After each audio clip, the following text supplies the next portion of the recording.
Hi, in this video we'll look at food, cooking, and physics, and in particular at energy and calories. So energy is really a driving force for life, but it can exist in many different forms, and so we'll look at that in the context of food. So to start with, what are calories? Well, if you take the definition of a calorie, it's actually very simple. It's 1 calorie is the amount of energy needed to heat 1 gram of water by 1 degree. So equivalently, 1 kilocalorie is basically the amount of energy needed to heat 1 kilogram of water by 1 degree. So how does this apply to food? And to illustrate that, we're going to start with a video on how to relate calories and food. I'm going to take some yummy Cheerios.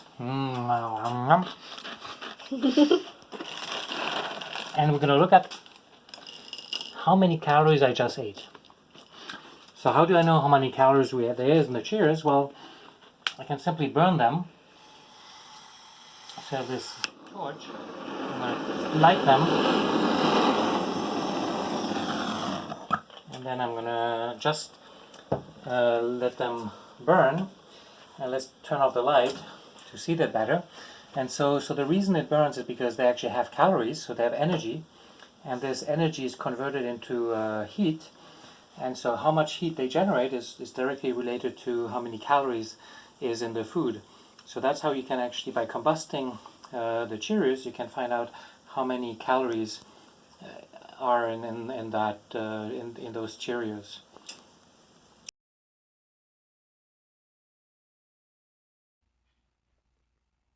So pretty much any food will actually start burning when you heat it sufficiently, or if you put in a flame directly.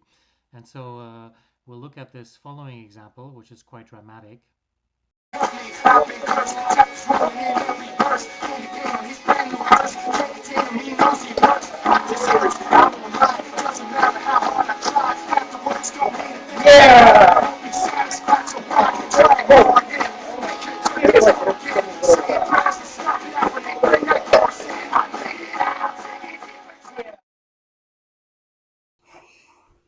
So in general, butter or almost any fat, when you actually heat it above a certain temperature, it will actually self-ignite, and that's what is so dramatic here, as shown in this video.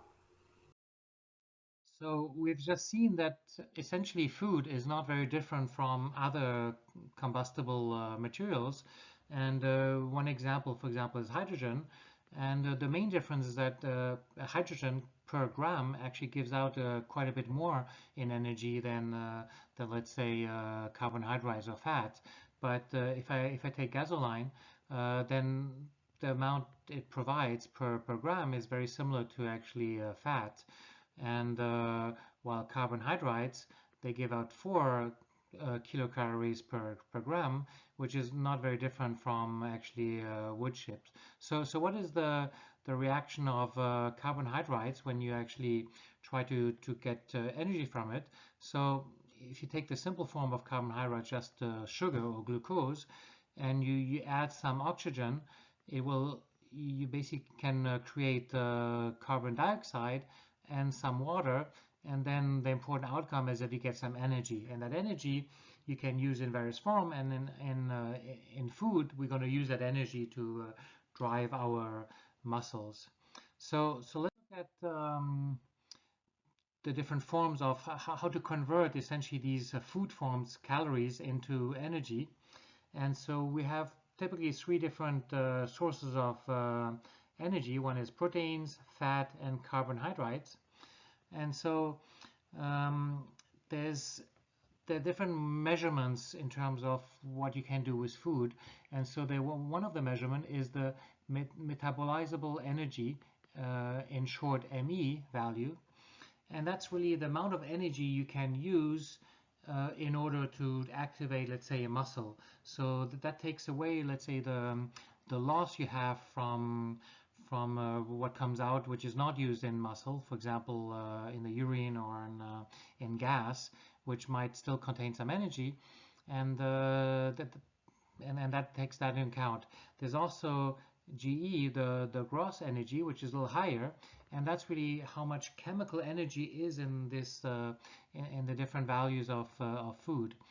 And so in this case, and then converting sort of how much metal, how much of Me you get per gross energy is basically related to some of it is empirical, and you have these different formulas, the Atwater one, the FDA, the British, the Atwater modified. You can also have more empirical models like Levy, MNP, and MNG, and so on, without going into detail.